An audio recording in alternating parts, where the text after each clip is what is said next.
Yes. Okay. Good morning. So welcome back to another lecture on same direction on jets. Yeah. Peter, please. Okay. Thank you. So I will pick up where we left off yesterday on lecture 2, partway through. So let me jump to where we stopped. Right. So we stopped here discussing the lattice QCD calculation of the energy density, normalized energy density at 0 net baryon number, and discussing this deficit relative to the non-interacting Stefan-Boltzmann limit. So that kind of sets the stage for the next topic. Is a very natural place to stop. So we now move to discussing collider experiments of jet quenching. And it's always fun and actually very important to go back to the source. So this is an historic document. It's a Fermilab note, never published, by Bjorken from 1982. Wasn't published because it actually had an error in it, which he never fixed. So he never actually submitted it for publication. Nevertheless, as Bjorken had a habit of doing, he really established the fundamental parameters, the fundamental basis for an entirely new branch of investigation. And we are still benefiting from his insight today. So it's really worthwhile going through this note a little bit, seeing what he had to say. I'm sure you can find this. Google will reveal it pretty quickly. In the internet, it's not getting hidden. So 1982, some time ago, only, I would say, a decade after the foundation of quantum chromodynamics. That's the right calendar, probably. Two's insight, and then the work by Pulitzer and Gross and Wilczek, and I guess 74. So really early days in quantum chromodynamics, people were thinking about QCD matter. And Bjorken went the next step and said, well, how are we actually going to examine this stuff, experimentally?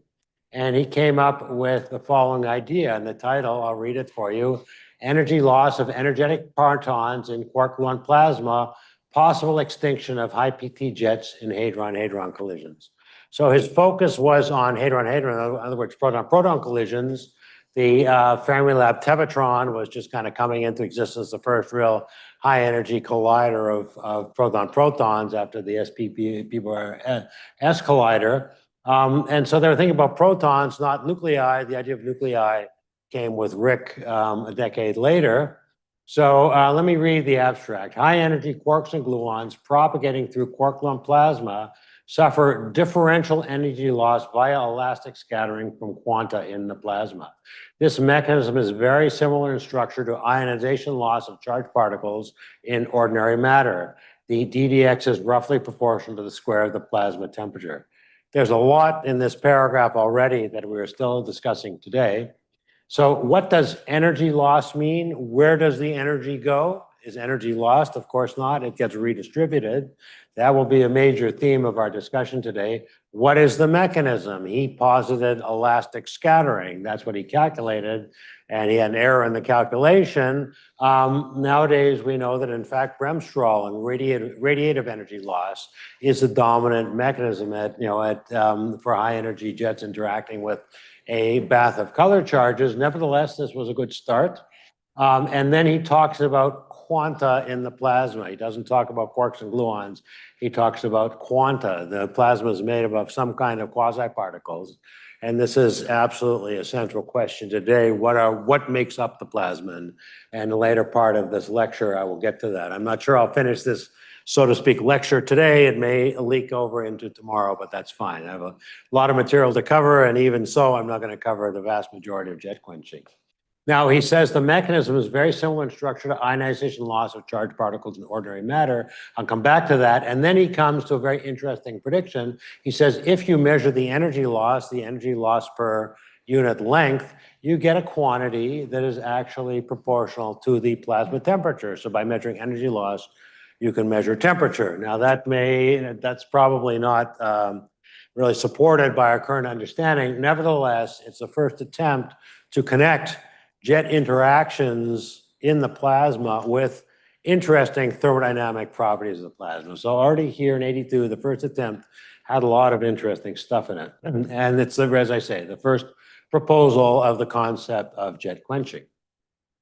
And then he goes further and he says, well, we actually can see this stuff. And he says an interesting signature may be events in which the hard collision occurs near the edge of the overlap region, with one jet escaping without absorption and the other fully absorbed. In other words, jets are produced in pairs. It's a Rutherford, scattering. You have a quark and a gluon producing a dijet system. And, here we've got two protons or nuclei colliding. And let's imagine a circumstance is small arrows here, and one escapes this way, and its partner goes through maximum material. Can we actually try to do that experiment? And you won't be surprised to learn that yes, we can, and yes, we have.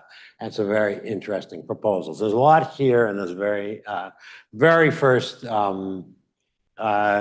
proposal for jet quenching. So what are we doing? So jets in vacuum, we've had a look at in the previous lecture, and we've studied it, understood the theoretical basis for it, seen that the measurements from colliders, in particular the LHC, have magnificent high precision agreement with perturbative QCD calculations over a vast kinematic range. Now we're going to use jets as a tool, and we're going to put them in a bath of color charges, a Quark-Gluon Plasma, and use them as a kind of a tomographic diagnostic. So this is a figure that Nihar and I put together for a PR for a recent paper, and this is a particularly interesting configuration. We have a hard photon going this way and a recoil jet. So the hard photon doesn't interact, so it serves as a kind of a standard candle. That's a very useful tool. And then we're looking at the recoil jet plowing through this plasma or this liquid. We've got some suggestive shock waves here if you squint. So we're really trying to do tomography of the plasma. That's the way you can think about it. So now let's come back to this idea of energy loss. And this is, again, a figure from the particle data group, but compendium, again, is a great place to go for these kinds of nuts and bolts, physics things. So what does this show? This shows a standard laboratory thing. You've got a beam of electrons, and you put a block of lead in the beam. So this shows the mechanisms of energy loss of nothing to do with the Quark-Gluon Plasma, mechanism of energy loss of a beam of energetic electrons in a block of leads.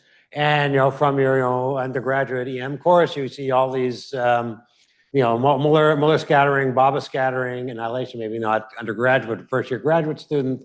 You learned how to calculate all of this stuff down at low energy.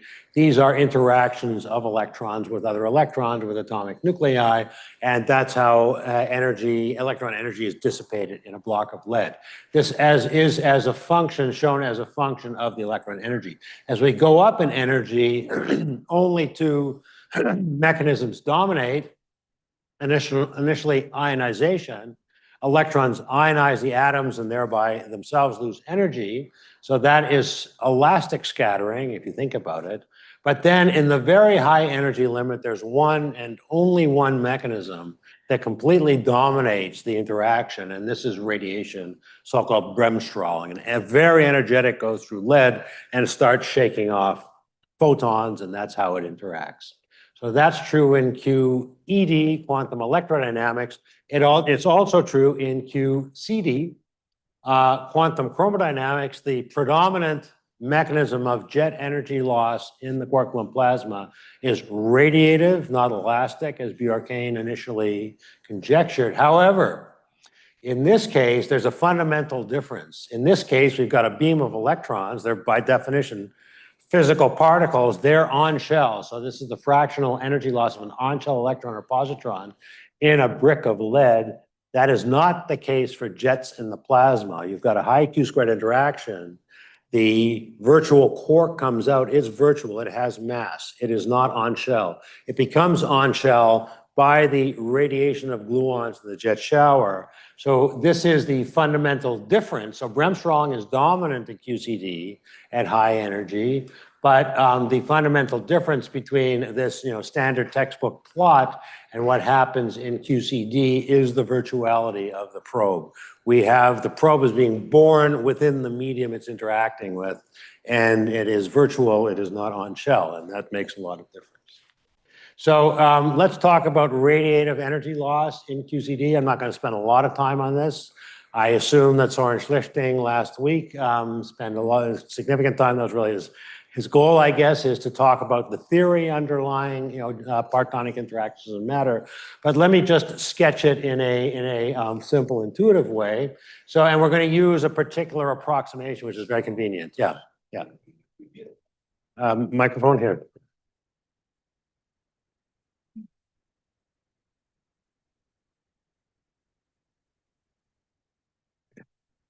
If you kindly go back to the previous slide. Yeah, so the bremsstrahlung seems to be gradually growing as with the beam energy, the E itself is growing, Yes. But it tends to saturate, like the curve is gradually becoming flat. So is it like slowly keeps growing or it becomes flat? So the energy, so let me rephrase that as the energy dependence of energy loss. Right. So that's a question, and it doesn't have to be the same in QED and QCD. I would say, and maybe others in the room have more to say about this. It's at most a logarithmic growth. It either saturates or grows logarithmically. It depends in detail on the calculation, and clearly, it's a role of comparing experiment and theory to kind of constrain that.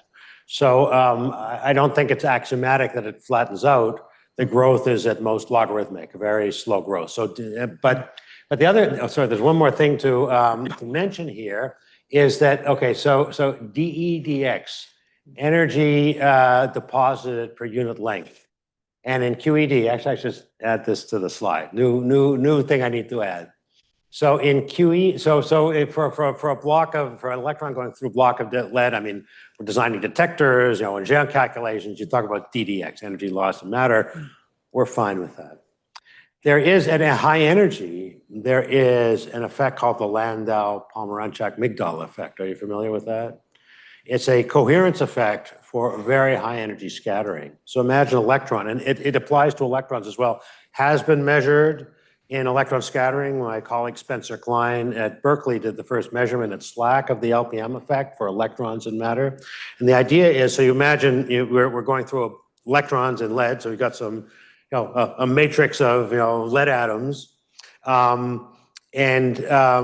So bremsstrahlung radiation, it's radiation, it has a formation time, the wave function has to decohere. And if the density of lead atoms is sufficiently high such that multiple lead atoms occur within essentially the formation length of radiation of a given wavelength, then you get coherent scattering off of multiple scattering centers, so-called LPM effect.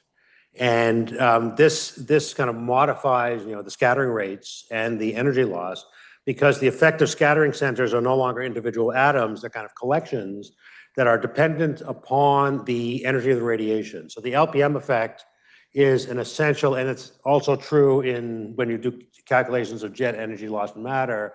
It's fundamental to take account of the LPM effect, because we've got a dense plasma of color charges, and we've got an energetic jet, and the same argument pertains. A gluon radiation, has some characteristic length over which it needs to decohere, and we'll have multiple color charges within that length, so one has to account for the LPM effect. That's a fundamental.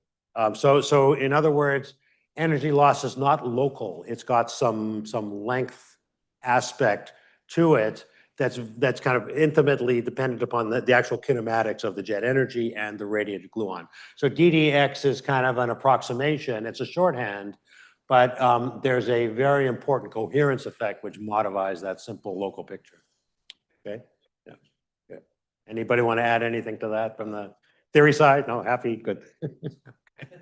Good. Okay. So I'm going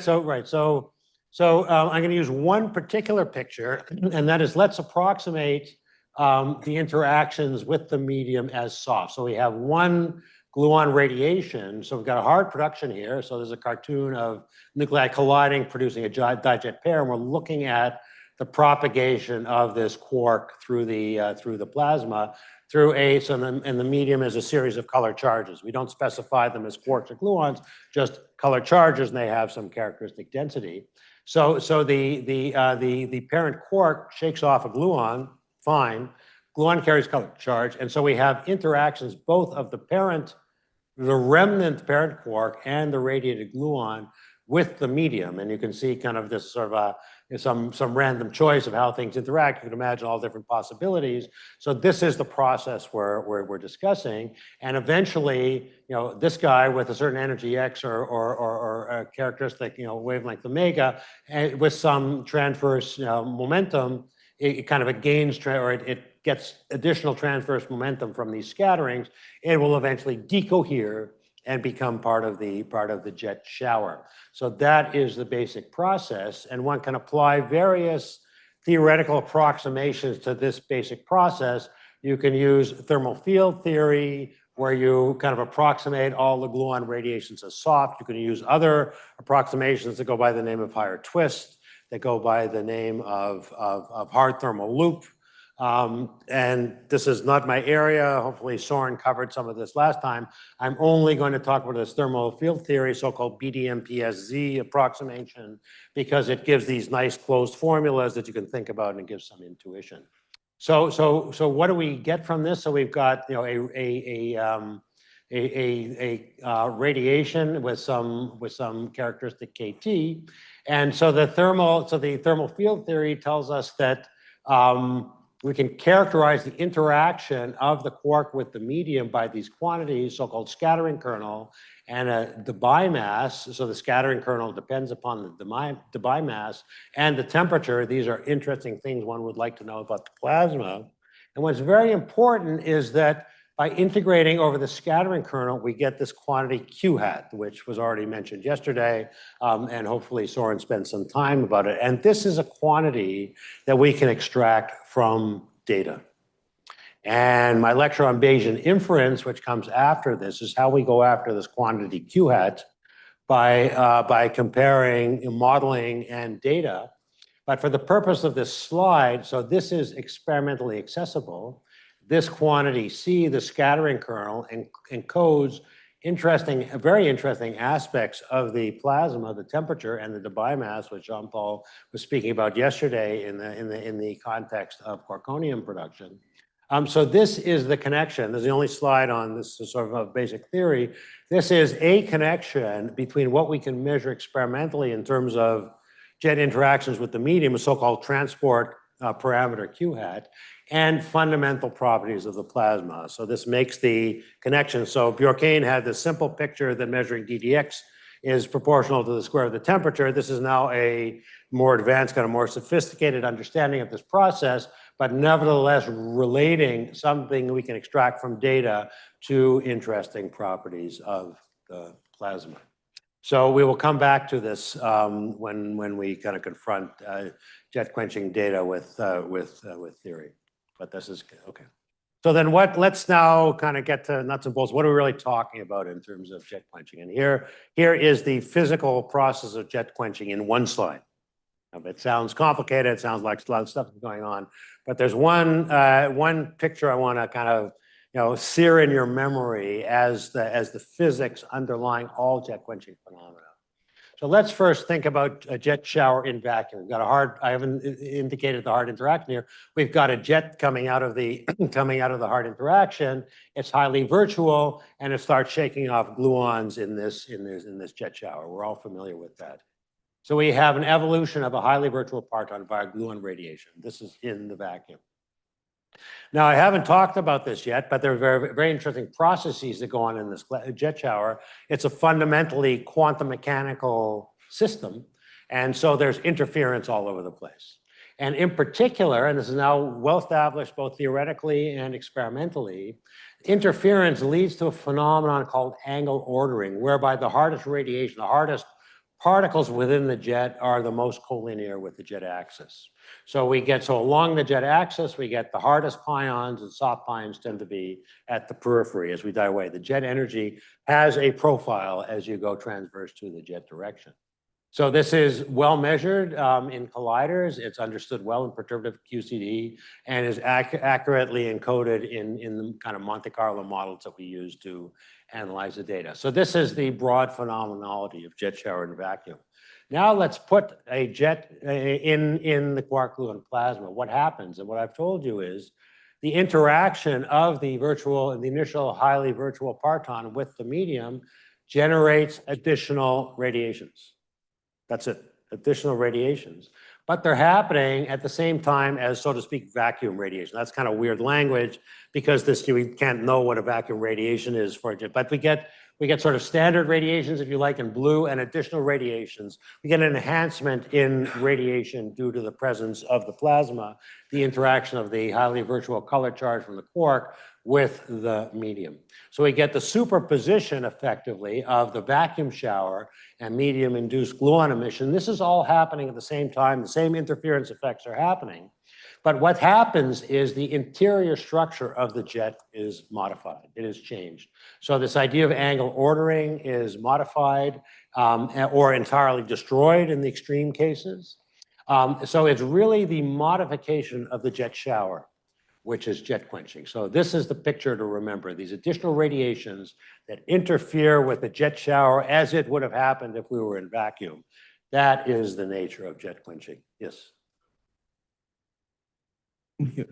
So when people talk of jet algorithms, Sorry? when people talk about jet algorithms, jet reconstruction Yeah. algorithms, Yeah.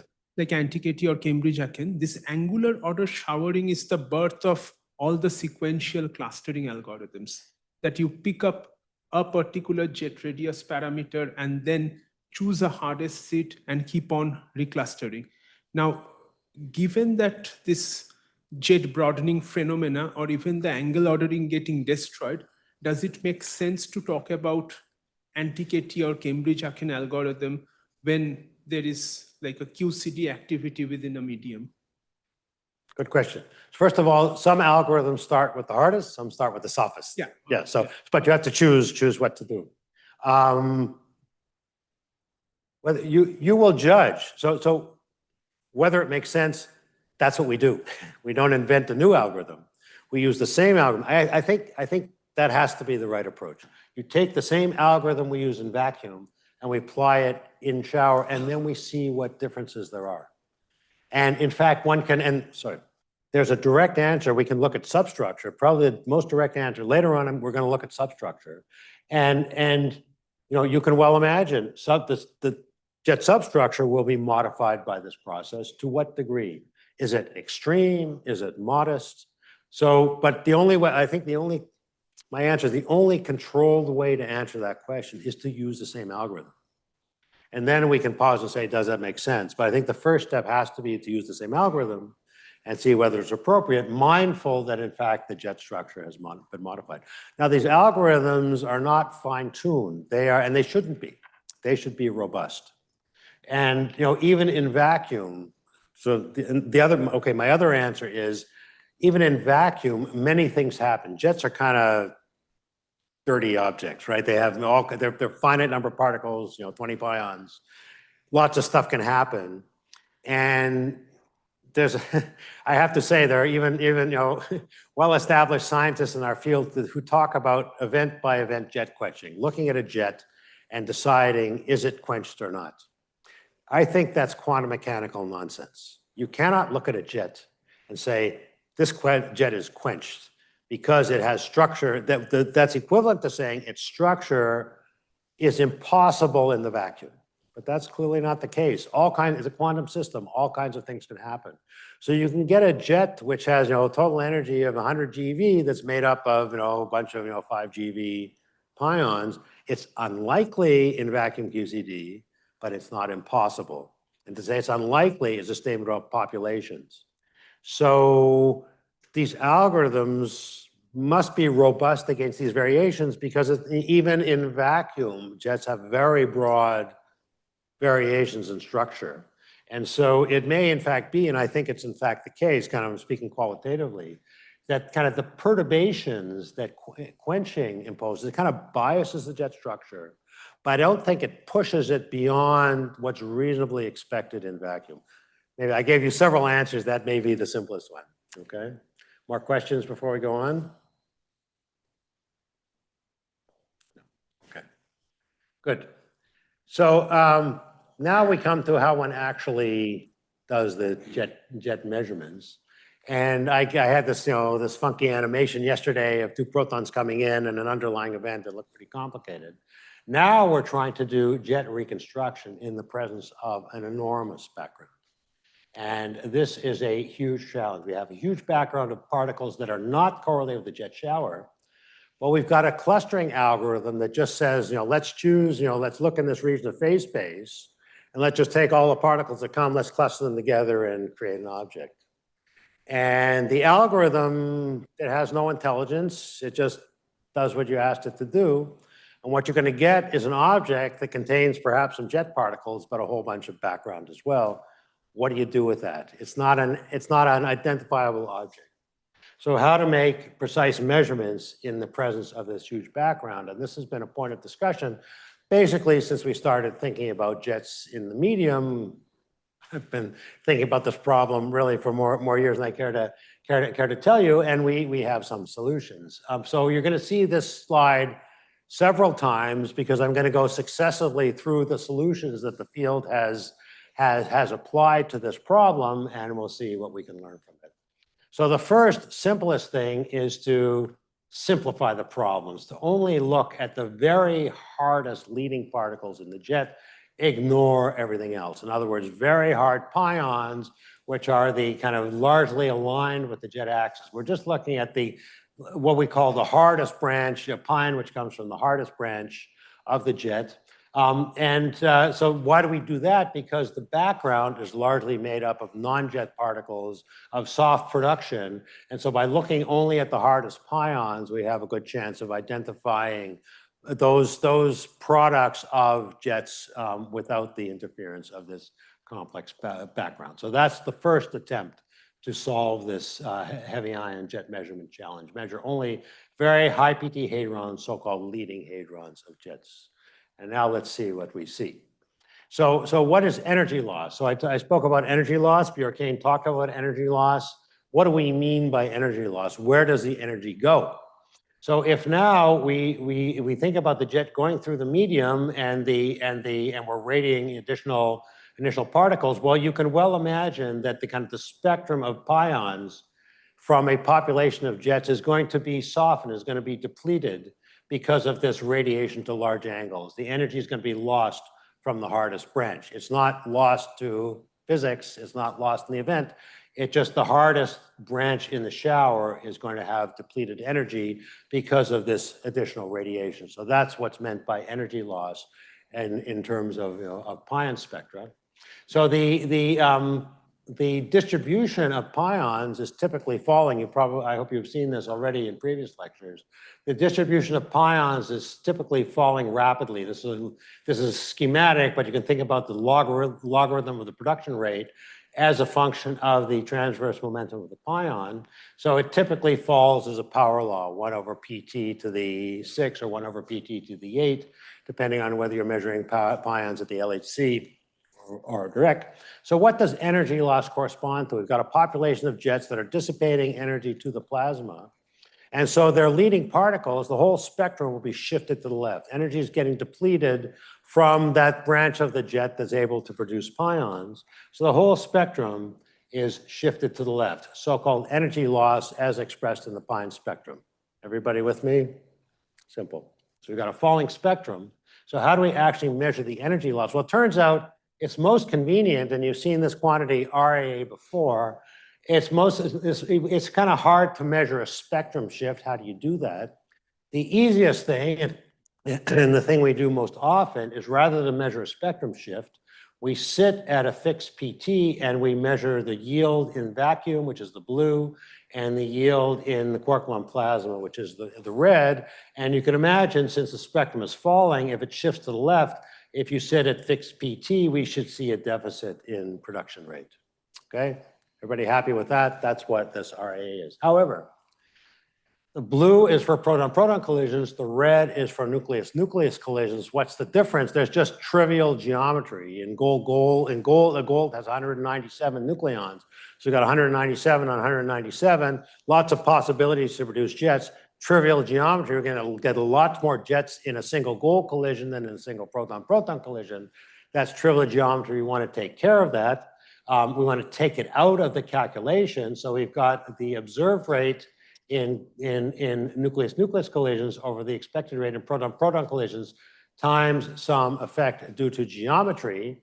And that geometry effect is nothing but the Glauber calculation that I talked about in the previous lecture, now applied to nucleus-nucleus collisions rather than proton-nucleus. And there's a factor so-called TAA, which we apply here. So I'll get to in a second. So this ratio RAA is the measurement of jet production in nucleus-nucleus collisions, gold at the RIC, lead at the LHC, divided by the equivalent measurement of proton-proton collisions at the same energy times this geometric factor. And this geometric factor normalizes this ratio such that if there's no modification in jet production, RA is unity. Okay, yeah, Jean-Paul, you had a question. Yeah, no, perhaps a very naive question, but you're measuring the hardest hadron. Right. You are measuring the hardest hadrons in PP versus AA. Is there any ambiguity in the process of what you call the hardest hadrons in either That's an case? excellent question. Well, I don't know. So so very good. Right. Well, we measure the yield of hadrons above some threshold. That's what we do. Whether it's the hardest in the event is a separate question. But at RIC, if we're measuring 10 GeV pions, the likelihood of 2 10 GeV pions in an event is very small. So probabilistically, 10 GeV pion is almost certainly the hardest in the event, but that's not a measurement. That's an estimate. But is a threshold in the energy? Or? Well, we measure a spectrum. You measure the spectrum. Yeah, we measure the spectrum, and then so we measure that we can go down as low as we like, and you can say, I ignore this, I just deal with this, because this is most likely, hard pions that come from jets. But it's an excellent question. If you start thinking about how you calculate what's the hardest pion in the event, then you need to calculate the entire event. Theoretically, it's a somewhat ambiguous concept. Yeah. No, I fully agree with you. And when we get to semi-inclusive measurements, so one has to think the problem through, and comparing, calculations to measurements, you have to account for that. Now, quantitatively, for 10 GeV pions at RIC, it's a negligible effect because the probability of having 2 10 GeV pions in a RIC collision is 0 effectively. So the corrections are tiny, so we don't have to worry too much about that. But your question in principle is correct. Okay. More questions, John? Geometry factor, which is coming as, is it compensating for the deformation of jet shapes when these jets are happening in medium? Sorry, say it again. So in the definition of this RAA, Yes. in the denominator, there is a convolution by the geometry. Nuclear geometry only. The incoming, accounting for the incoming nuclear geometry. Okay, so it's the finite shape of the incoming nucleon, and it's basically so for proton. So let me say it this way: for proton nucleus, as I showed yesterday, kind of almost trivially, and then we looked at data, the hard cross section scales as A. So d sigma dpt in proton nucleus is A times d sigma dpt in proton-proton. That we saw the data pretty definitive. For nucleus-nucleus, minimum bias, in other words, no selection on impact parameter, the factor is A squared. The cross-section scales as A squared, so that's a factor 40,000 for a nucleus with A of 200, right? So the cross-section to produce a jet in a lead collision at the LHC is 40,000 times that of the cross-section to produce the same jet in proton-proton collisions. That's what this factor accounts for. And is that also a PT dependent factor? No, it's the number of nucleon-nucleon collisions. It's independent of the specific process. You can apply this, it's the same, it's, again, the desegment, the Glauber factor of A in proton nucleus did not depend upon whether we're doing muon-induced or proton-induced. We're looking at jets, we're looking at Drell-Yan. It was a pure counting of nucleon-nucleon collisions. That's all it's accounting for. Just the number of equivalent nucleon-nucleon collisions. It's the only factor it's accounting for. It's process independent. Okay? Now, what is this angle bracket TAA? So I talked about A squared for minimum bias nucleus-nucleus collisions, and this is now taking me too far afield. In fact, and every time I talk to a high energy physics audience, hands go up and people say, how do you know this? We actually have good experimental control in heavy ions on the impact parameter, believe it or not, because we can measure the kind of the global properties of the events and do correlations across phase space and actually show that we have control of the impact parameter. So when we can talk about central collisions, which is typically 5 or 10% of the total minimum bias cross-section for the smallest, corresponding to the smallest impact parameter. So I don't have the slides here. Presumably somebody else talked about that in another talk. But that's what this TAA is now, not the minimum bias A squared, but a subset of the cross-section that corresponds to the most head-on collisions, typically. We talk about central. So this TAA has to be calculated specifically for that class of events. And it's like 23 per millibar and something like that. It's got it's got the units of inverse area.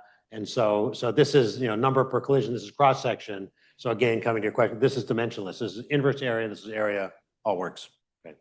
Yeah. In LHC energies, when you have proton-proton collisions, in LHC energies, when you have proton-proton collisions, you're going to very low X. Yes. And we know that the structure of proton becomes very complicated Yes. at low X. So how is this taken into account in this kind of calculations? It absolutely is not. Okay. This is, well, we'll get to, if I have time, we'll get to low X. Clearly, if you get into the saturation regime, the whole idea of, independent, of the projectiles being a beam of independent gluons is lost. This whole picture, not relevant. Think about this as relatively hard processes in the central region at LHC, relatively high X. Let me choose a number, 10 to the minus 2 and above, something like that. We're not getting into the saturation regime. Okay, so that kind of set the threshold. More questions before we go on? Okay, good. So now let's apply this. So RAA, we've now established what it is. So now let's see what we see. And this is a famous plot now. This is the initial evidence for jet quenching. And we're talking about inclusive hadron production. So we've got a gold-gold collision at RIC producing a pion or actually all kinds of different stuff here. It's a very beautiful measurement of all kinds of different stuff. So pions initially, etas, phis, protons, et cetera. And I'll get to the details in a second. So inclusive means gold goes to pions and we don't care what else. Just the inclusive production, and we talked about the formula for inclusive production yesterday. So what do we see here? So all of these different, if you read the legend here, all of these different colors are hadrons, in other words, fragments of jets, pi zeros, etas, phis, protons. And RAA is well below unity. Unity here is at the dashed black line. RAA is well below unity. And there's a very interesting test here.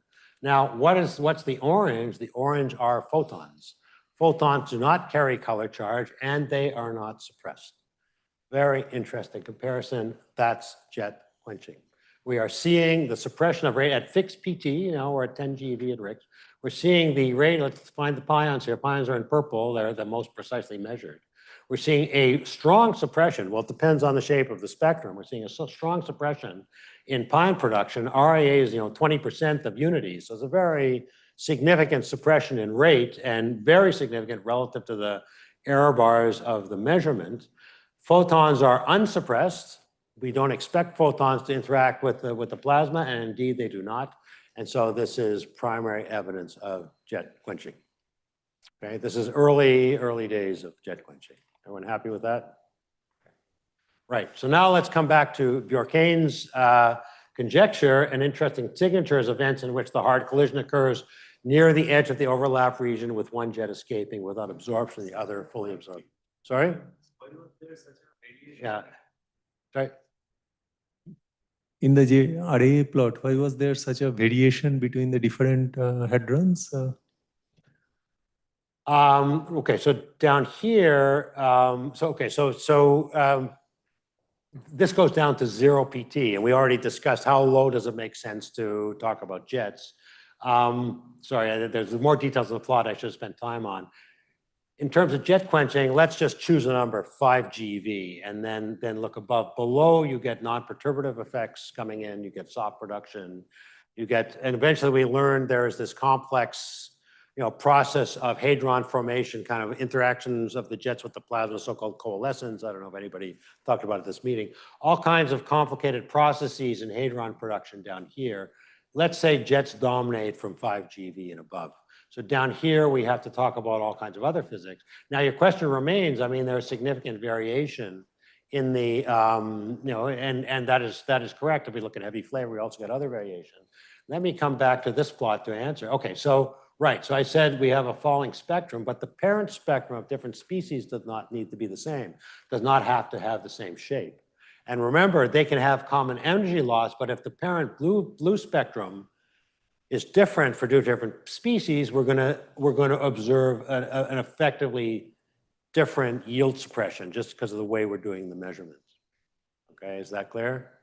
Imagine you've got two different particle species and the vacuum spectrum in blue differs between them. Then if one were completely flat, then energy loss would generate negligible deficit in RAA. Okay, so the difference between the species could oops, I'm going the wrong way. Good. Difference in suppression for different species could arise from different shapes and spectrum. So this RAA is very convenient, but you got to bear in mind that it's kind of an indirect way of measuring energy. It's not a measurement of energy loss. It's kind of energy loss convoluted with the spectrum shape. So that sometimes gets a little confusing. Okay. All right. Right. So now let's talk about this coincidence measurement. And this is Bjorken's proposal. We have the Quark-Gluon Plasma. We want to trigger on some particle here and look what comes backwards. And that we also did early in RIC with these measurements. This is a so-called Di-hadron measurement where, and I wrote this paper, so I know I wrote these papers, I know very well what went into it. We're triggering on a 4 GeV charged particle going this way, and we're looking at a 2 or 3 GeV charged particle going that way. And now we're looking at the azimuthal distribution between the trigger and the recoil. And there are 3 different distributions here. There is the distribution in proton-proton collisions. We're looking at hadrons, not jets, but nevertheless, the hadrons bear kind of some memory of the jets they came from. And so this is a correlation measurement, a trigger and an associated particle. So I say recoil, but in fact, we're measuring over the entire, 2 pi in azimuth. So the trigger is always at 0, and so you get an associated particle from the same jet, which gives you a near side peak. These are 2 particles. It's not jet reconstruction yet. 2 particles from the same jet, and then the back-to-back guy. Look at the black, which is proton-proton. The back-to-back guy gives you a broad peak in the recoil direction, which is the recoil jet. Now we do the same measurement in deuteron-gold collisions to see whether there's some kind of, color glass condensate effects, some initial state parton distribution effects that could have some effect on this correlation measurement. And we find that deuteron-gold gives effectively, within small details, effectively the same kind of, so to speak, dijet, shape as proton-proton. Now we do the gold-gold measurement for central head-on collisions.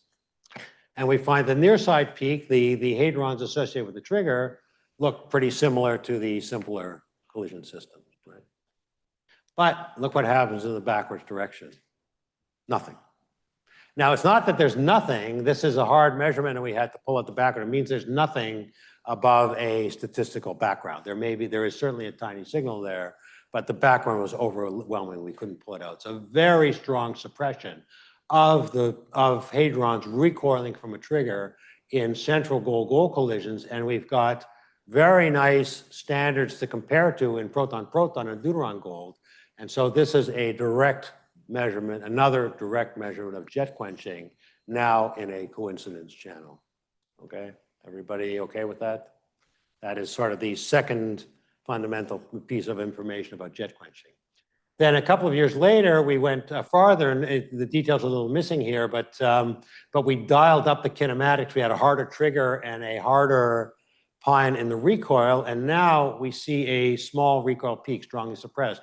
Again, this is the same kind of measurement with looking at a hadron trigger and a hadron coming backwards relative to it, and we see a certain rate in d-goal collisions and strongly suppressed, but now finite in goal-goal collisions. So we see kind of the breakthrough of the recoil jet, but very much suppressed rate. That's a positive measurement of jet quenching. We now see the signal, but it's strongly suppressed rate. So now one can start asking quantitative questions about comparison to theory.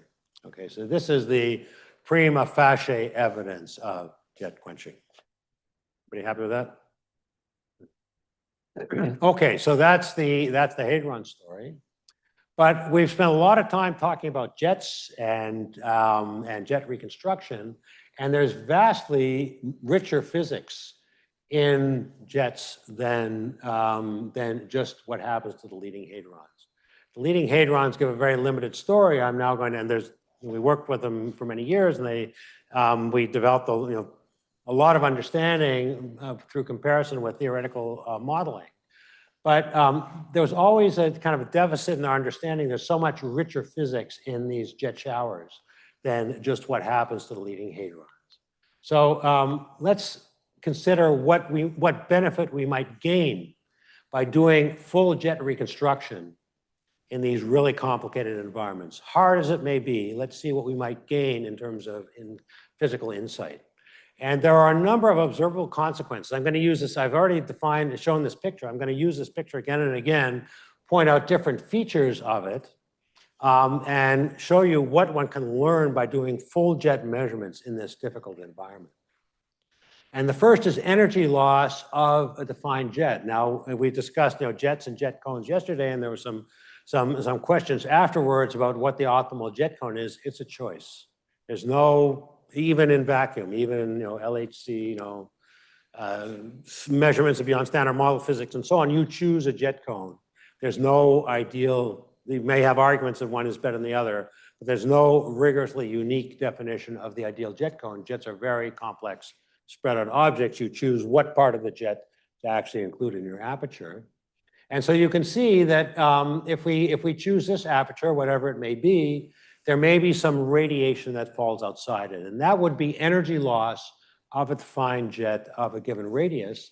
And here is now a measurement from Alice showing that. I'll come back to these measurements in a second. And the argument is the same. The jet spectrum is falling rapidly with increasing transverse momentum. And if energy is lost, we should see a suppression in produced reconstructed jet rate. So we can measure energy loss, and we measure RAA. And here's a compendium of reconstructed jet RAAs at the LHC. Now we can do more, and we've already discussed this. If we do look at reconstructed jets, we can look at the interior of the jet, so-called substructure, and see whether we can understand the dynamics and the change in dynamics of jet structure due to quenching. Really try to understand what happens to the jet shower as it's in medium. And this is not the same as this is a second kind of measurement one can do with reconstructed jets, which is impossible with leading hadrons. So one really has to do jet reconstruction, and we will come back to that as well. Furthermore, with reconstructed jet measurements, we can do this kind of scattering measurement. We can see whether we can identify the quasi-particles. We can look at deflections of the jet centroid in a kind of coincidence measurement, and we've done that, and I will come back to that as well. And finally, if we're brave enough, we can go to very large angles and see if we can recover the large angle radiation that we claim was lost in number one. So these are very different kinds of measurements that require jet reconstruction in this difficult environment.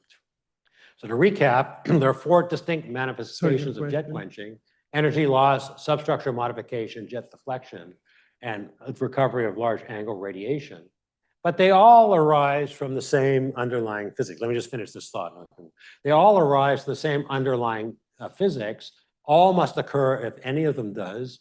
They probe different aspects of jet quenching. They have different experimental systematics, and they have different theoretical sensitivity. And so if we measure all of these and then demand a consistent understanding of all of these different effects, we are doing what's called multi-messenger physics. We're measuring the same physics multiple ways. And that's a powerful way to demand a consistent picture. I have a question. Right, thank you. Jet algorithms. Sorry? Jet algorithms are designed to throw away wide angle soft radiations. Yes. Now, when you go back to that picture of jet and that little circle you made on the bottom left, are you like increasing the jet radius when you're looking for jets in medium? Otherwise, why the reconstruction algorithm are capturing those showers? So there are 2 ways to do it. One is to go to very large radius jets, and actually CMS has measured out the R.1 in heavy ions. Problem is only very energetic jets. The other thing, and this is actually a CMS plot. Sorry, I realized too late that the kind of the details of lots is a CMS plot from a few years ago. What you can do is you can take a population of jets and then take those events, kind of tag events, with say 100 GeV jets, tag events, and then look inclusively at the hadron spectrum. And do not that you do a conventional jet reconstruction, R.4, anti-KT, whatever you like, and then look just at the particle spectrum at very large distances. And what they did, what your CMS colleagues did very clever, they took dijets and they just divided it into hemisphere, the leading jet and the subleading jet, and they subtracted one hemisphere from the other, and they saw, is there a difference depending upon the imbalance of the jet energies? So the real answer is you don't attempt to do jet reconstruction at very large angles, you just look at the particle spectrum. Okay, so that's one answer. The other answer is a kind of acoplanarity measurement that Nihar and I have been doing. I'll come to that later. I don't want to spend time now talking about that. But yes, one has to be exceedingly careful looking for this large angle radiation. It's far from trivial. Okay, more questions? These diagrams that these diagrams that you are drawing of jet energy loss in medium now, very different from the diagram you started with saying that in medium radiation is different. In fact, that one just came now. That in medium radiation?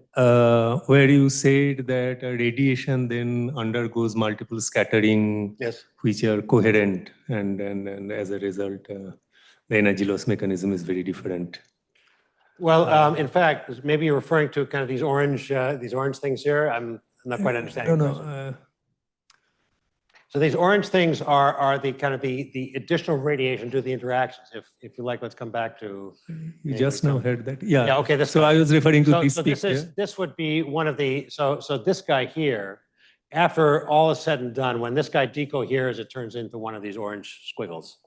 Okay, but generally, I think, I mean, it's a naive expectation probably, but when you are undergoing multiple scatterings, then probably you don't have a large angle deflection because different scatterings. Well, there's multiple scattering is an elastic process. We're talking about radiation. So there can be elastic. So you see there's little, and this diagram is cleverly drawn, there are little kinks, at these interactions. Just for illustration, maybe it's. So there is. You are saying something for illustration, and I'm taking it literally, but your orange one here does not have a large angle deflection. I think there's elastic scattering, which is multiple scattering, plus radiation. These are distinct mechanisms. Okay. Now, and the argument is numerically by far the largest energy loss effect. So there's going to be, energy loss due to elastic scattering, and that I guess would be kind of the leading hadron energy loss. But in terms of jets, by far the largest energy loss is radiative. So I think about these as distinct mechanisms. Okay. More questions from this side of the room? Yeah. When you mentioned about this jet scattering from the medium, yes. In this picture also you have the scatterers, but their momentum transfer is small. You mean that? Yes. You're looking at scattering. So, but scattering has a hard tail, so-called Molière scattering. So that's right. So this is the approximation of soft interactions, but that's not all the physics there is. So it's, Rutherford scattering or Moliere scattering will also occur, not included here. So, but that's how, when we talk about probing QCD quasi-particles, we want to go to the other end. We want to go to a very hard momentum transfer off the quanta in the medium, which is not part of this diagram. Okay. Good questions. Okay, right. So let me explain. So jet quenching is multi-messenger physics. If we do jet reconstruction, we can look at jet quenching in multiple different ways and demand consistency. It's a very powerful way to do physics. And here's an example from a completely different field of study. This is from the LIGO collaboration, I think. This is looking at LIGO events, so gravitational wave events, and then asking from that part of the sky, what else do we see in the gamma ray spectrum, the X-ray spectrum, the UV, and the optical, infrared, and radio? These carry very different signals of whatever cosmic event generated the gravitational wave. And by putting all of these together, you get a very much more powerful understanding of what generated this gravitational wave signal than just looking at the gravitational waves alone. So the idea of multi-messenger physics is extraordinarily powerful, and doing jet reconstruction allows us to go in that direction in heavy ion collisions. So this is broadly very important in science, and we're trying to do that now in the Quark-Gluon Plasma. So let's come back to this picture. I told you to see it again. Here's the second time. Very complex experimental environment, and now we want to do real jet reconstruction. And how do we do that? So step 2 is to limit jet measurements to very high transverse momentum and small cone size to limit the amount of background in the jet. And that's what's done by ATLAS and CMS and S-Phoenix, a new experiment, no data yet. A third option, which we'll come to later, is to do things statistically. And this is, to my knowledge, the only way to get to very low momentum and large radius. We do a kind of statistical measurement of jets. We don't attempt to correct on an event-wise basis, but let me leave that for a further discussion. So now let's look at jet measurements at relatively high transverse momentum, which by definition is far outside the background, and so we can do accurate measurements. And here now is a compendium of energy loss for hadrons versus reconstructed jets measured inclusively. So this is charged particle RAA from ALICE and CMS at the LHC, and then measured jet RAA from ALICE and ATLAS. And you notice that jets probe to very much higher PT than the charged particles of the logarithmic axis. And CMS, the charged particles are measured nicely.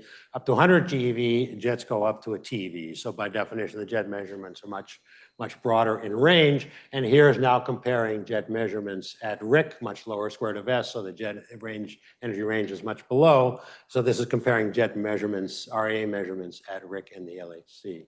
So phenomenologically, we see the same general trend of strong suppression in this region we looked at before, an RAA of 20% or so, and kind of grows gradually as we go up in PT. This may be related to the logarithmic modification of energy loss with jet energy. But what does all of this teach us? I'm going to table this question till we come back to the Bayesian inference, because this is a very interesting and complex question. We're looking at jet energy loss in two different ways, via inclusive hadrons and via reconstructed jets. These are not the same physical object. They don't have an obvious one-to-one comparison. They're measuring the same physics in very different ways, and it requires some care and subtlety to actually compare them in a rigorous fashion. So I'm going to actually table this question until the next lecture. I'll come back to the slide and then show you how we address it. So what's next? Yeah, go ahead. So when you talk about jets in a medium, what is the fraction of hadrons versus EM components? Because hadron versus EM? Let's say photon and electrons and things like that. Because when we look into PP collision jets, the total amount of hadrons, including both charged and neutral, is roughly 70%. whereas the rest of the components are mostly photons, and there are some leptons also inside the jets. So when By photons, you don't mean decay photons. pi naught going to gamma gamma, Sorry? pi naught decaying to Right, two right. photons, that's the Mhm. dominant source. Now here, when you talk about jets in the medium and like making the conclusion based on hadrons and their properties, which are losing energy in the medium, what is the components of hadrons inside the jet? As far as we can tell, not, that's,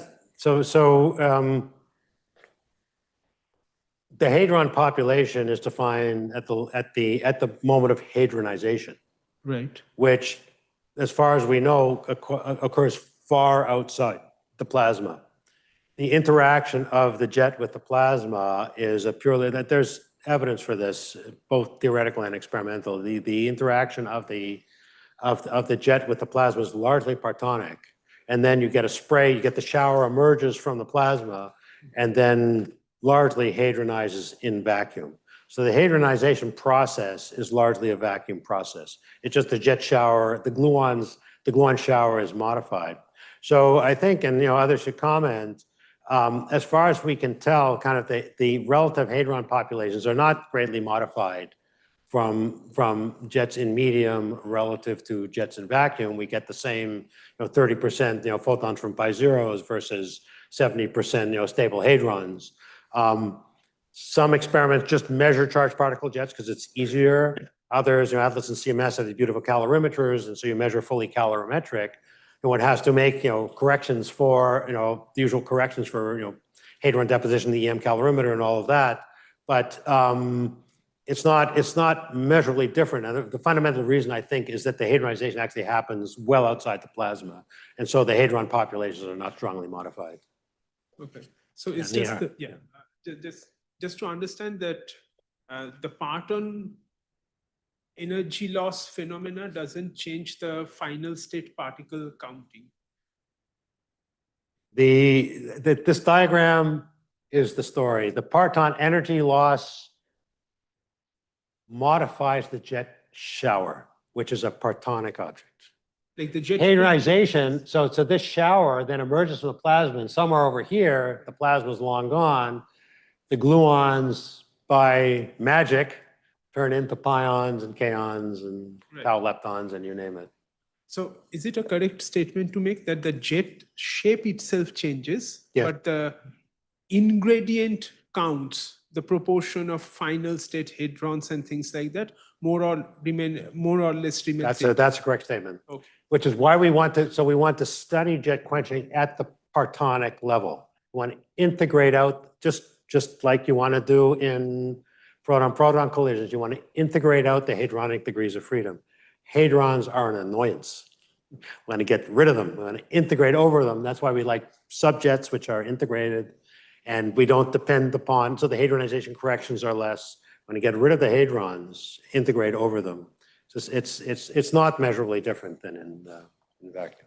Yeah, I just want to comment because Peter also showed that array, if you look at inclusive array, if you consider jet is a collection of neutral and charged particle, then at high PT, pi 0, eta, those are calorimeter measurement, that you can see also suppressed, and the charge hadron also suppressed.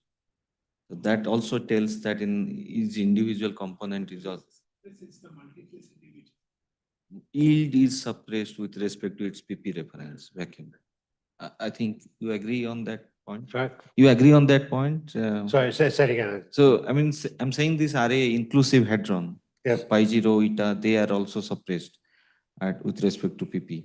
That tells that inside a jet, some fraction from electromagnetic calorimeter measurement is also suppressed. So yeah, I mean, we see a largely consistent picture. I mean, it's as I say, I mean, this the hadron, if you look in the PT dependence of the hadron suppression is significantly different to that of jets, but these are not the same object.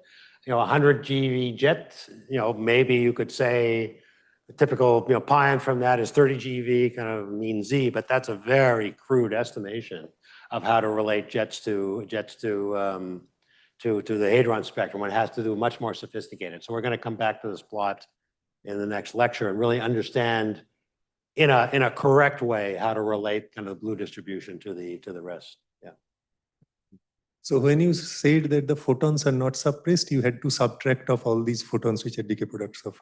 Subtract photons, which When you showed that the photon RAA is basically 1, Yes. you had to subtract of all these Decay hadronic photons. decay photons. absolutely. When I say photons, sorry, it should be clear.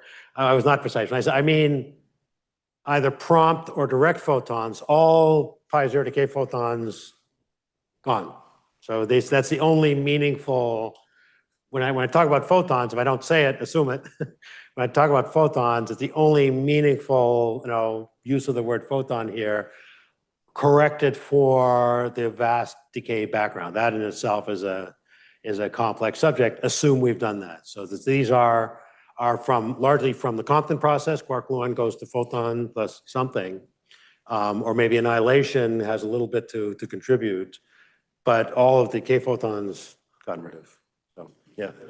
So yeah, I think there was also a question here. Yeah. Good question.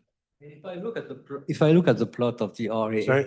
if I look at the plot of the RAA on the left, I mean, if I understand correctly, what's plotted for Alice, this is charged particle, the purple points, Yes. and then the jets, the green points.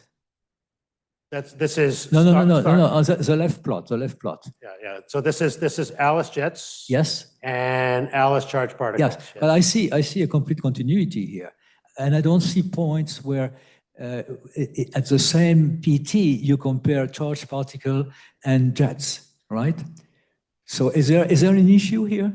Well, right. So this was so this was a so we are working on that to push down the jet measurement into the. It's to do with the challenge of measuring jets in large background.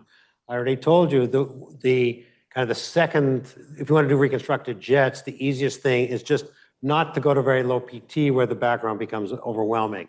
That's the reason that this cuts off here, but it's not fundamental. We now have tools to extend this down here, and if you come to the hard probes conference, you'll see the result. But is that impossible for Alice to continue the purple points? The purple points are, well, I mean, CMS has, with run 3, with run 3, yes. Again, so this is the statistical limit of what Alice could do with run 2 data. With run 3, the purple points go up, the green points go down. You will have your answer. These are, if you like, technical due to integrated luminosity and due to background problems, but both of these are getting solved. Okay. There was a question here again. When we say that the hadronization process is not modified by the medium, so when we say that, then we Hadronization of jets. hadronization may, so there are two processes.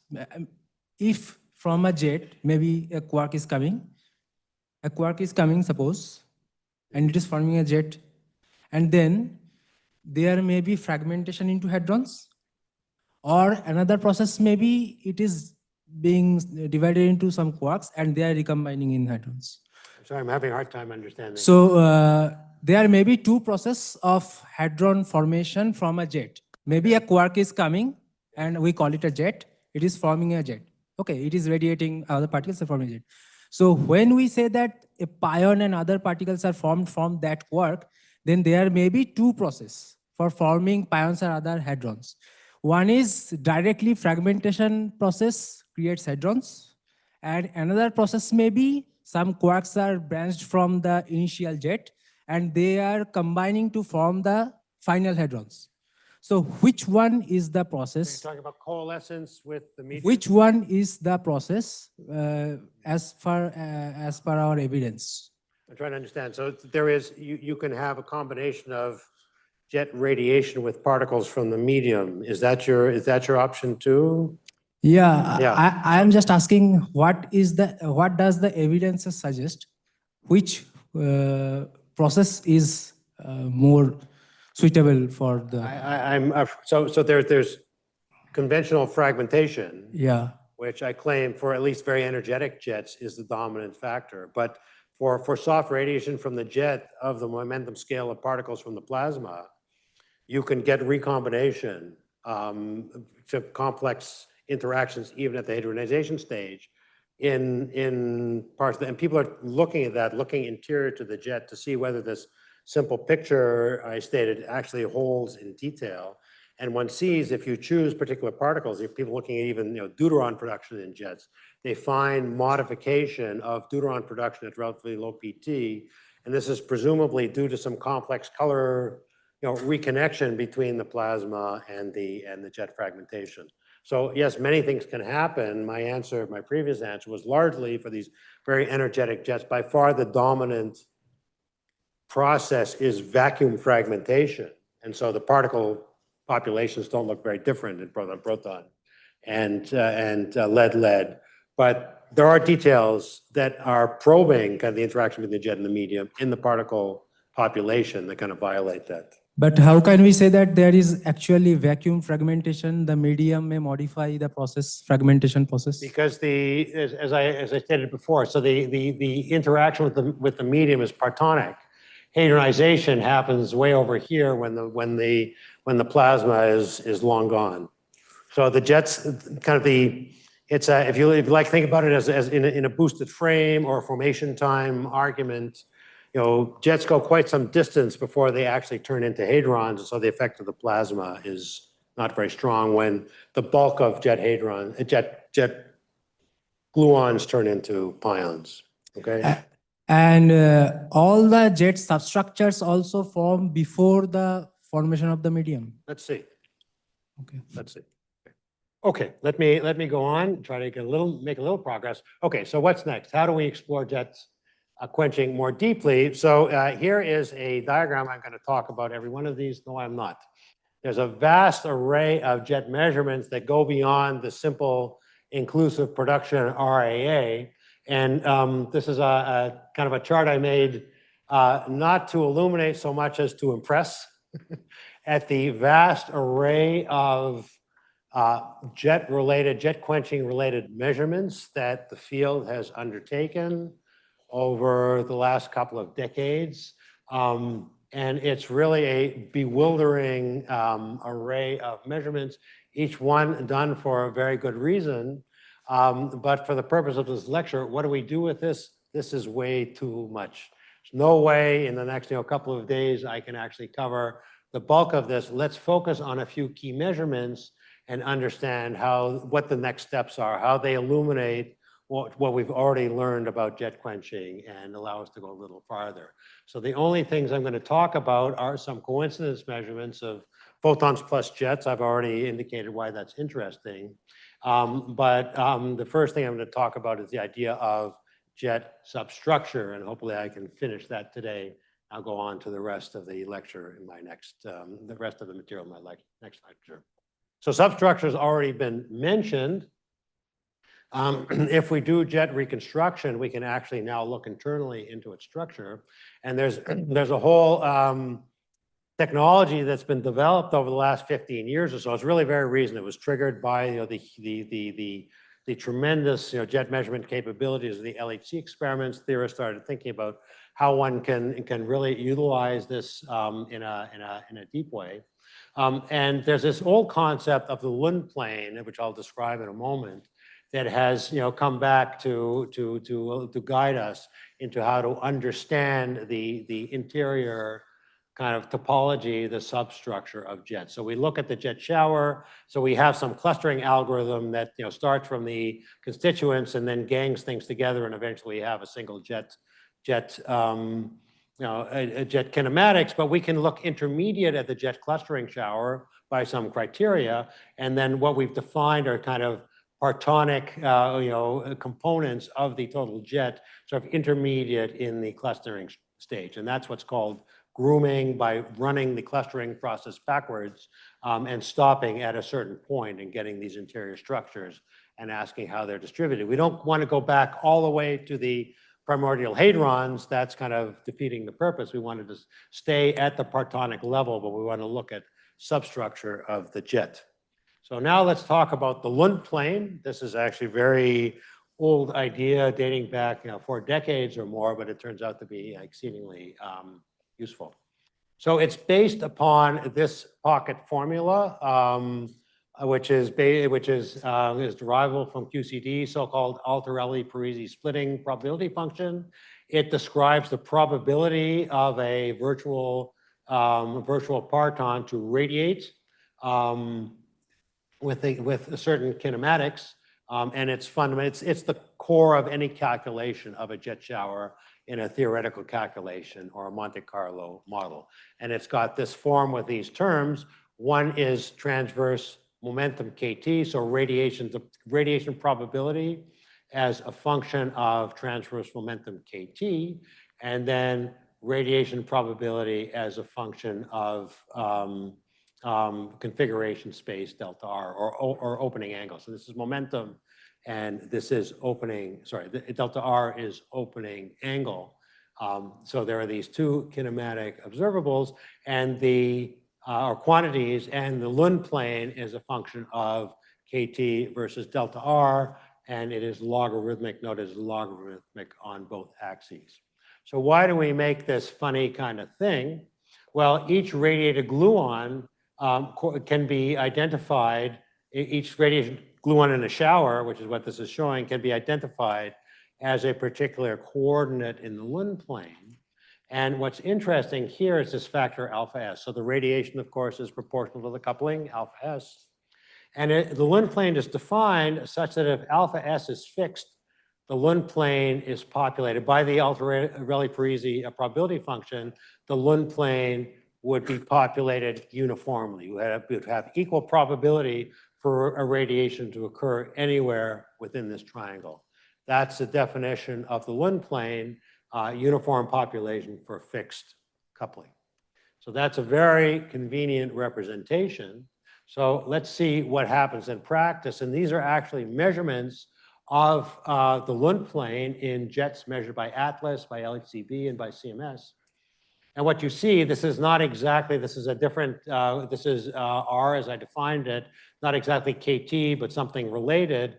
But what you notice is that the Lund plane is not uniformly populated in these measurements. This is inclusive jets by ATLAS at some very high energy jet, hundreds of GeV, I'm sure. Jets above 675 GeV, enormously energetic jets, so you can really track the Lund plane in detail. This is an interesting measurement by LHCb of jets recoiling from a Z and heavy flavor tag jets. And in all cases, you observe the Lund plane is not uniformly populated.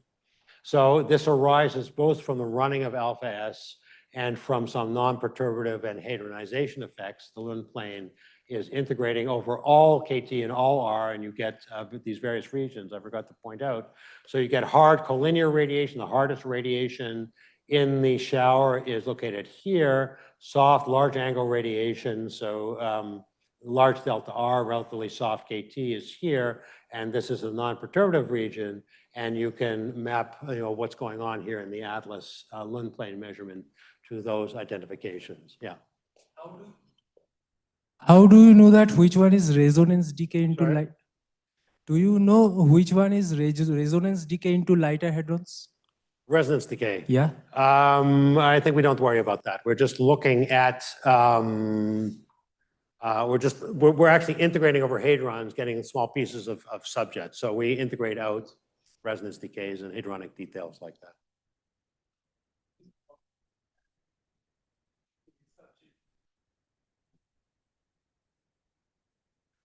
That for those detection, you probably want to look into n subjettiness kind of variable. Yeah. What is the number of pronginess inside a jet, rather than looking into Lund plane. Lund plane is in the previous slide where there is a hard splitting versus where is the non-perturbative effects and things like that. And this is also primary Lund plane. Then yes, there can be measurements on secondary Lund planes. Yeah, there are levels of detail I'm not going into. Okay, so now let's think about Lund plane in the medium. And once we put a jet into the Quark-Gluon plasma, we've now got a length scale. The jet is propagating through the plasma. And we've already talked about formation time of radiation. And so if you think about a hard quark that is coming through and now radiating, and the radiation can occur within the plasma, can occur outside of the plasma. And and there are various length scales that are of relevance in the problem. One is the length of the medium. This is, of course, a cartoon. The Quark-Gluon Plasma is a very dynamic thing, but let's start with the cartoon. There's the length of the medium. There's a formation time of radiation. And then there's there's additional decoherence due to interaction with the medium. And you can map different configurations of where the radiation occurs within the medium, outside the medium, into different regions of the Lund plane. So for instance, if the splitting occurs within the medium and both prongs are interacting, so they decohere and both prongs interact independently, that would appear in this part of the Lund plane. If the radiation is such that it doesn't decohere over the length of propagation in the plasma, that would appear here. And there are, this region would be populated by no splitting in medium. So you can map the time scale of jet propagation in medium into regions of the Lund plane as well. So now let's talk about how we do the measurement in practice. So so-called soft drop algorithm, and I'm really going to be very quick here. There's a lot to say about this. But again, we take the clustered jet shower using anti-KT or Cambridge-Aachen and these various algorithms. Start from the primordial hadrons, we cluster them together to get the kind of the jet vector, and then we go backwards. And we iterate backwards through the jet tree, and then we examine each splitting, and we ask whether the splitting survives a particular criterion. So we define, so this splitting has, so for instance, this splitting has two momenta, PT1 and PT2, and we have this criterion, so-called ZG is the smaller of the two over the sum, and we ask whether the splitting is sufficiently hard, whether these guys are sufficiently balanced. If they're very imbalanced, it won't satisfy this criterion. If they're balanced, it may, and there are these parameters, typically Z cut of 0.1 and beta of 0. These are motivated by other considerations I won't go into. And RG is the kind of the angular opening of the pair. So so we can have two kinds of measurements. We can either look longitudinally at these, so we iterate backwards and we find the first splitting that satisfies this criterion, and we say that defines a pair of subjects in the jet. And then we can look either how they're dependent, they're related transversely or longitudinally. And let's look at both of those. So, sorry, I need a little water.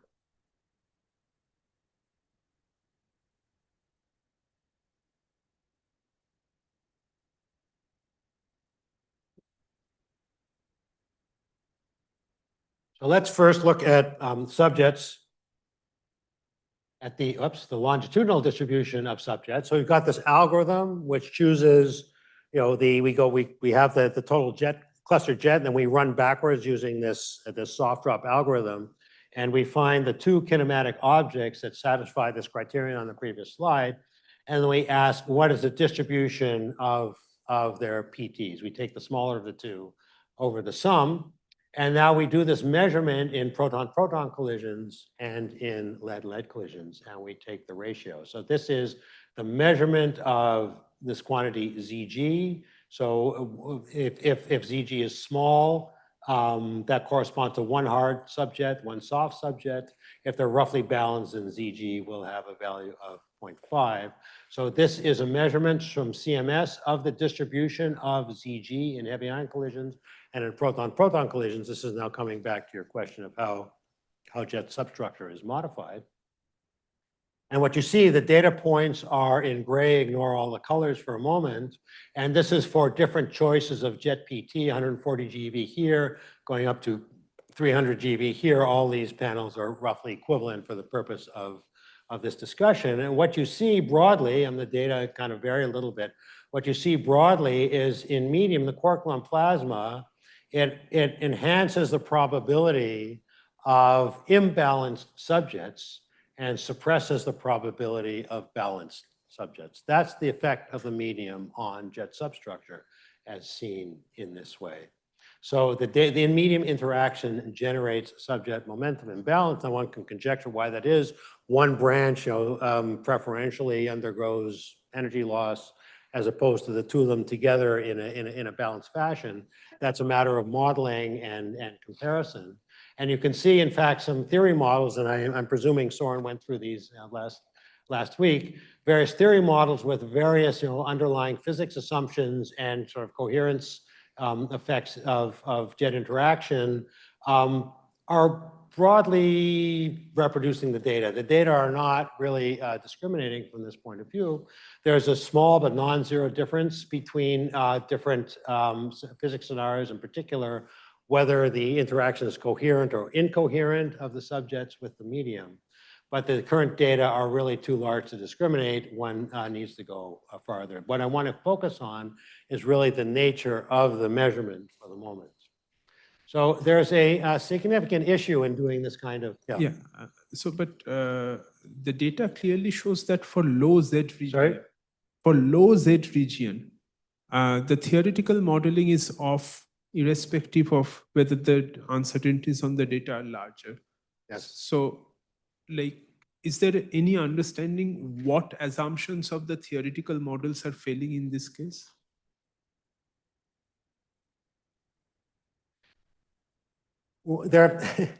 I'm hesitating because there are a couple of issues with this with kind of measurement. First of all, it's a self-normalized measurement in the sense that you take a jet population and you see how the distribution is modified.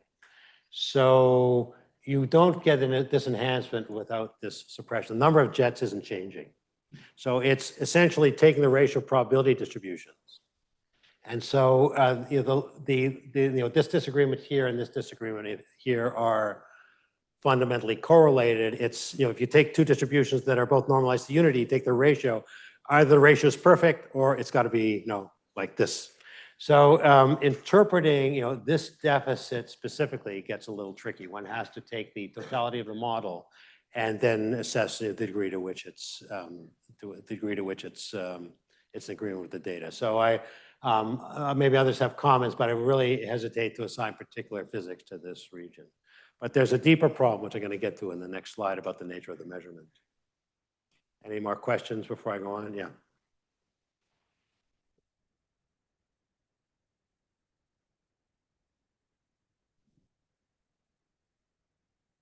So in your previous slide, I think, when you showed the jet substructure, yeah. So how you ensure this jet cut and beta value? I mean, Sorry? the jet cut value and the beta value, the two parameter values, the common choices you Yes. put there. So how do you, get these numbers? That is 0.1. Is the algorithm or somehow? These are common choices from the modeling point of view. This is not my area. There are, I actually don't know the specific reason why these numbers are chosen. Well, beta of 0, of course, eliminates this as a factor. It's just a simple kinematic cut. People have explored the parameter spaces, and all I know is these are typical values that are perturbatively kind of well calculable and correspond well to measurements that by putting a z-cut here, if z-cut were 0, you would allow the one branch to be effectively 0 in PT, and then you would get deep into the noise region. So this number has to be some finite number in order to avoid this problem of heavy ion background. But of course, it's a relative number because it's a ratio of momenta. So this choice of number also depends on the absolute PT. So it's a kind of an art in the measurement to decide, how low can we go with this number and still avoid the noise from the heavy ion background. The considerations of what beta are, this you'd have to ask the experts. This I'm really not familiar with. But this value of z-cut is really, one tries to go as low as possible without getting into the real mess of the heavy ion background. And clearly, if it's too high, then you're not allowing any imbalance whatsoever. You're you're kind of suppressing the dynamic range of the measurement. So if Z cut is too high, you put Z cut at 0.5, you don't have a measurement at all because nothing will ever satisfy it. So it has to be less than 0.5. You want to go as low as you can without, bringing in too much of the mess of the heavy ion background. Maybe does that help? Yes, yes. I mean, Yeah. this makes sense. So there's no unique prescription as far as I know. Maybe others have a comment. If you can go to the next slide, please. So PT, can we say it's like an input value when you're iterating backwards to get that jet structure? Say again? PT value, is it kind of an input value when you are iterating backwards to get these jet structures? You start with jets of 160 GeV, Okay. and then you have the constituents, and then you iterate backwards and you apply this criterion. So here these guys, right? So we start with 160 GeV, and then we look at some splitting here, and then we require, in order to accept it, we require the splitting to satisfy Z cut greater than some value. So the PT is of the parent, and we go backwards, and then the PT of the daughters is what goes into the selection. Okay, so this is what is giving rise. Can you go to the next slide again? I'm just not able to understand these two diagrams, ZG small and ZG. Right. So this is the splitting that if we have a splitting that's satisfied our criterion, it can be very imbalanced. So PT2, so this number has to be greater than Z cut by definition, right? So, but if Z cut is sufficiently small, we can have both very imbalanced and very balanced. And actually, so you can see the effect of Z cut here. There's nothing below 0.1 because we've cut it out of the measurement, and it goes up to 0.5. Does that answer your question? Sorry? Yes, this is the so-called Joule calculation. It's basically a kinematic scattering calculation, and then there are others which have these other ones, the red, solid, and dashed, calculate. It's a more field theoretic calculation in which you consider the coherence of the scattering as a function of the opening splitting angle. I am sure that the green is a Monte Carlo. I'm sure that's just due to the statistics of the Monte Carlo production. It should be smooth. Okay, let me make my last point and then I'll stop for the day. So there is an issue with all of these measurements, a so-called selection bias. So let's come back to this. So what we discovered is that there's a preference for in heavy ion collisions for imbalanced subjects compared to balanced subjects. So let's come back to this picture of how we're selecting jets and energy laws. So when jets interact in the medium, we expect that they lose energy, so the spectrum shifts to the left. But this is a very misleading picture. It's not one line goes to one line. Energy loss is a distribution. And so this line should actually be quite a fuzzy band in practice. Now, what we're doing is we're selecting jets with a lower threshold of, say, 200 GeV, and we're asking how do the subjet populations compare. So, in fact, we're comparing two different primordial jet populations. We're comparing jets in proton-proton collisions that were born at 200 GeV to a jet population in heavy ion collisions that actually started at greater than 200 GeV, lost energy, and then fell into this bin. Is that clear? We're actually comparing two very different jet populations. And because the spectrum is falling so rapidly, if we sit at a fixed PT, in fact, we're preferentially seeing a population of jets in heavy ion collisions with relatively little energy loss because the cross-section is falling so fast. That's a crucial point. Everyone understand that? It's a bias that we're building into these. So we have a jet population, heavy ions. It undergoes some kind of stochastic energy loss. And then we're asking, it's the observed as opposed to primordial jet PT that we can see. We're asking jets that we see at 200 GeV, they could be born at 200 GeV, or they could be born at 250 GeV, lost 50 GeV of energy, and then appear as 200 GeV.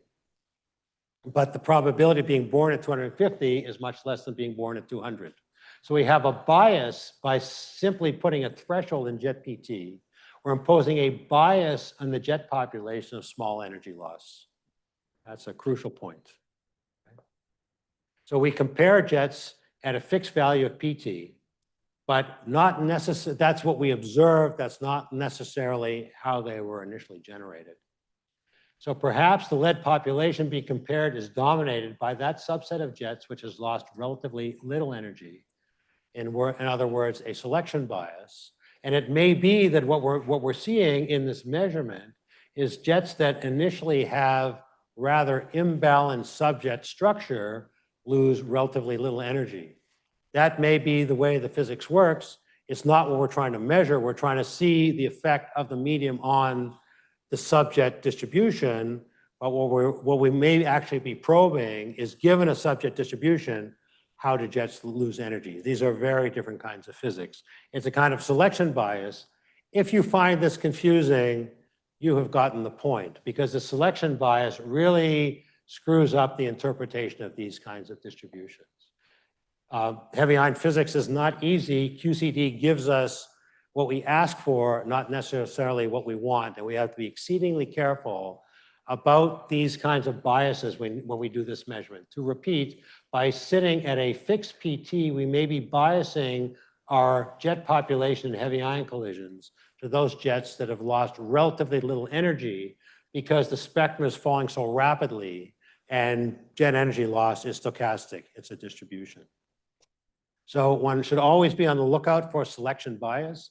The best jet quenching observables are designed to be insensitive or immune to this tricky effect, which can badly confuse the interpretation of the measurement. So I'm going to stop on this negative point, but it's a very important one to keep in mind.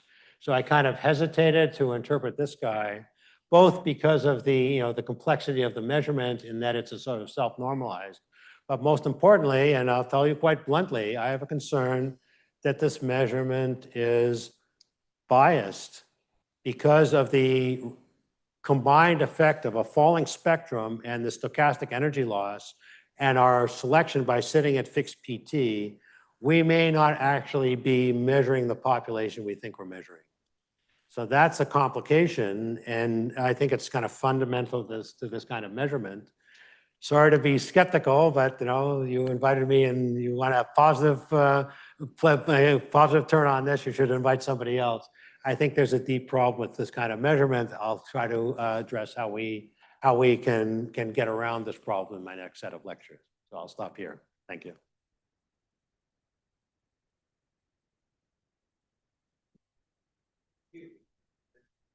Any question? Yeah.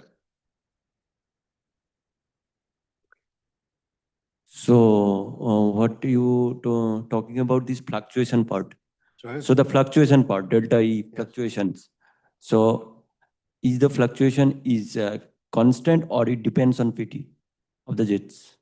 The variance. The variance of the fluctuation. You mean this distribution? Yeah. Well, we talked about the PT dependence of energy loss, and that language implicitly is kind of average energy loss. But energy loss is always a distribution. It's a stochastic process. Let me go back to my cartoon, which is kind of useful here. I've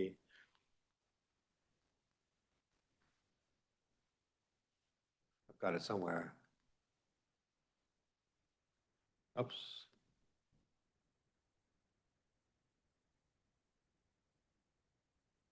Sorry. Where's my BDMPS? Yeah, this one, right.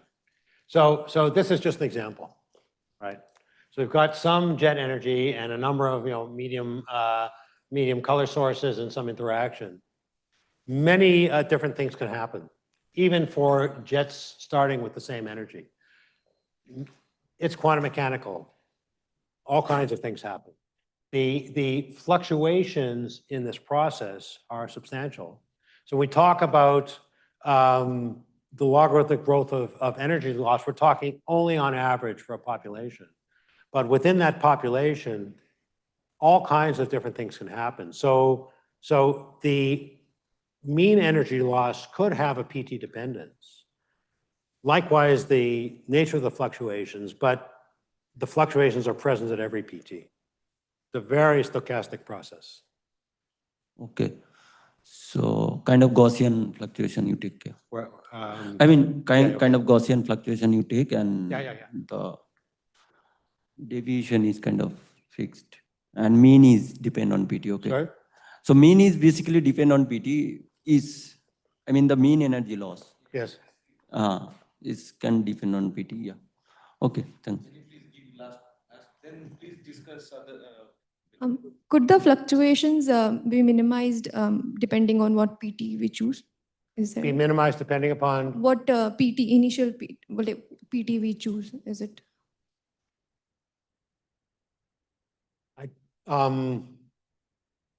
I don't know how to do that experimentally.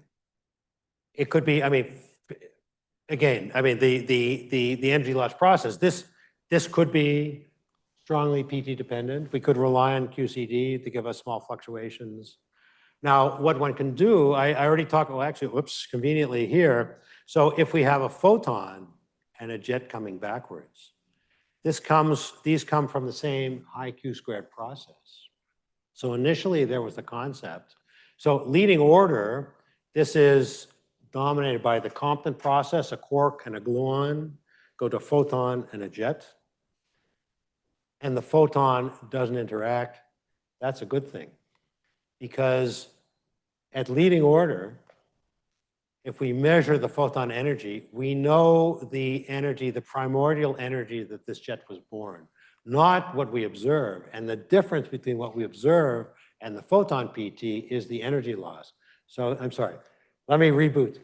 That would be the way to solve the problem, as you suggest, to measure a hard photon in coincidence with a recoil jet, and then compare the photon PT with the observed jet energy. That would be a direct measurement of energy loss.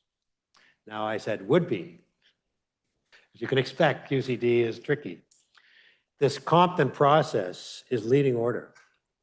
And it's a significant part of the cross-section. But if you do the measurement also in proton-proton collisions, and you look in proton-proton collisions at photon-jet correlations, and you look at the relationship of the energy between them, you see a very broad distribution. There's probability for the recoil jet to take only 30% of the photon energy. And the reason is higher order processes, multi-jet production. So the idea is nice, and we continue to pursue it, but in practice, QCD is too devious and kind of breaks that nice picture. If the leading order Compton process were dominant, you're right, we could constrain we could actually, to the degree that it's dominant, we could eliminate the fluctuations. Unfortunately, QCD is trickier than that.